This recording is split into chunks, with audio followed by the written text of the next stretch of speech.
மத்தேயு நற்செய்தி அதிகாரம் 24. இயேசு கோவிலை விட்டு வெளியே சென்று கொண்டிருந்த போது அவருடைய சீடர்கள் கோவில் கட்டடங்களை அவருக்கு காட்ட அவரை அணுகி வந்தார்கள். அவர் அவர்களை பார்த்து, இவற்றையெல்லாம் பார்க்கிறீர்கள் அல்லவா? இங்கே கற்கள் ஒன்றின் மேல் ஒன்று இராதபடி எல்லாம் இடிக்கப்படும் என உறுதியாக உங்களுக்கு சொல்கிறேன் என்றார். ஒலிவ மலை மீது இயேசு அமர்ந்திருந்த போது சீடர்கள் அவரிடம் தனியாக வந்து, நீர் கூறியவை எப்போது நிகழும்? உமது வருகைக்கும் உலக முடிவுக்கும் அறிகுறி என்ன? எங்களுக்கு சொல்லும் என்று கேட்டார்கள். அதற்கு இயேசு கூறியது, உங்களை யாரும் நெறி தவறச் செய்யாதவாறு பார்த்துக் கொள்ளுங்கள். ஏனெனில் பலர் என் பெயரை வைத்துக் கொண்டு வந்து, நானே மெசியா என்று சொல்லி பலரை நெறி தவறச் செய்வர்.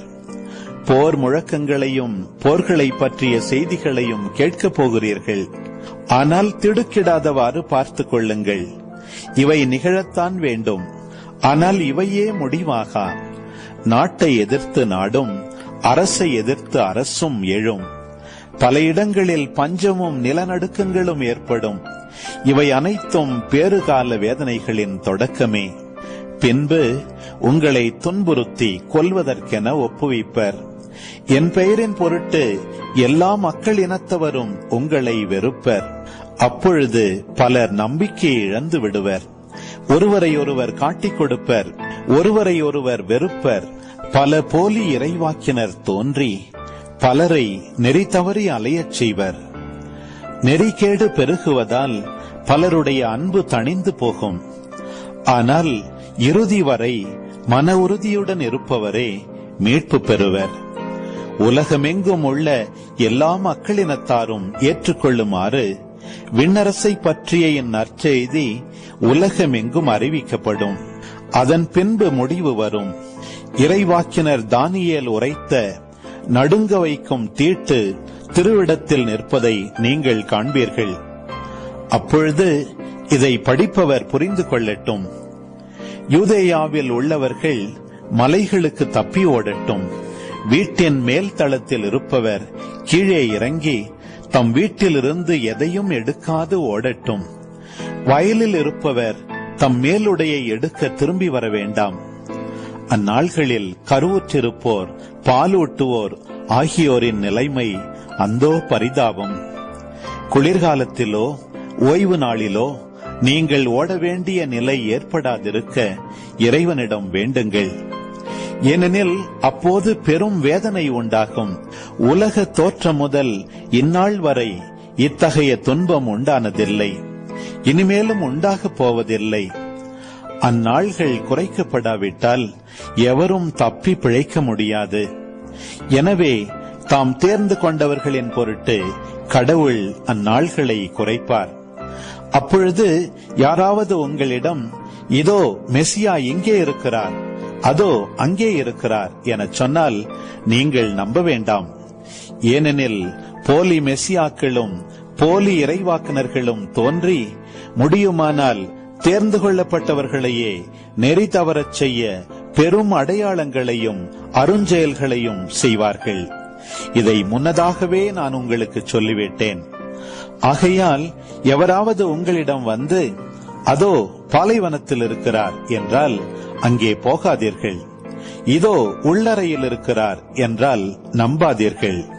ஏனெனில் மின்னல் கிழக்கில் தோன்றி மேற்கு வரை ஒளிர்வது போல மானிட மகனின் வருகையும் இருக்கும். பிணம் எங்கேயோ அங்கே கழுகுகள் கூடும். துன்ப நாள்கள் முடிந்தவுடனே கதிரவன் இருண்டுவிடும். நிலா தன் ஒளி கொடாது. விண்மீன்கள் வானத்திலிருந்து விழும். வான்வெளி கோள்கள் அதிரும். பின்பு வானத்தில் மானிட மகன் வருகையின் அறிகுறி தோன்றும்.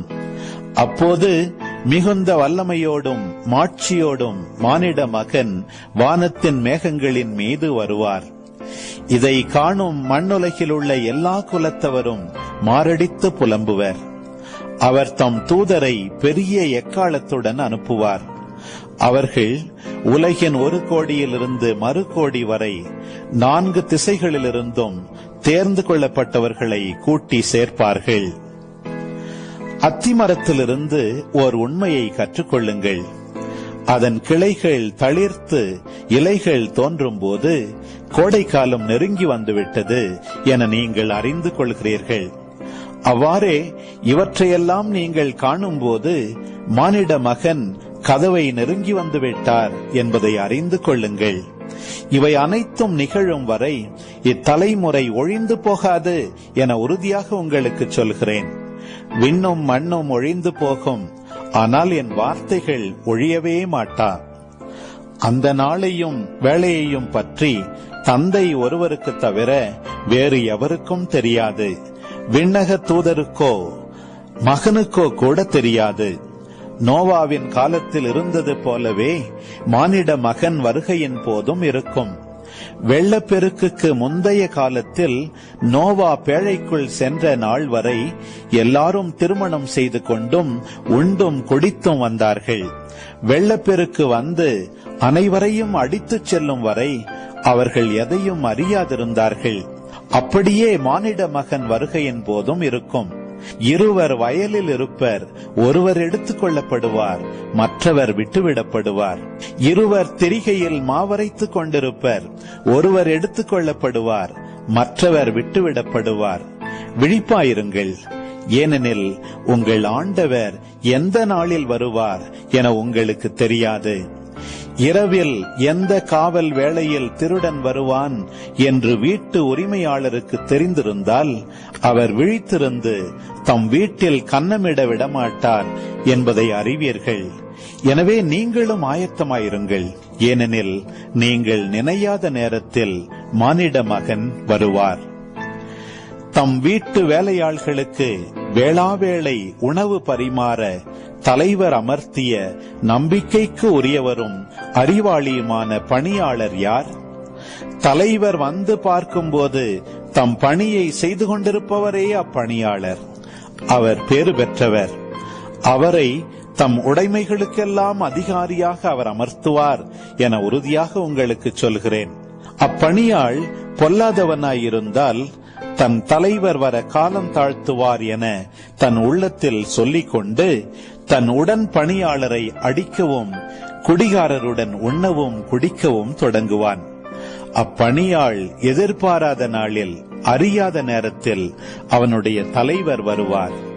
அவர் அவனை கண்டந்துண்டமாய் வெட்டி வெளிவேடக்காரருக்கு உரிய இடத்திற்கு தள்ளுவார். அங்கே அழுகையும் அங்கலாய்ப்பும் இருக்கும்.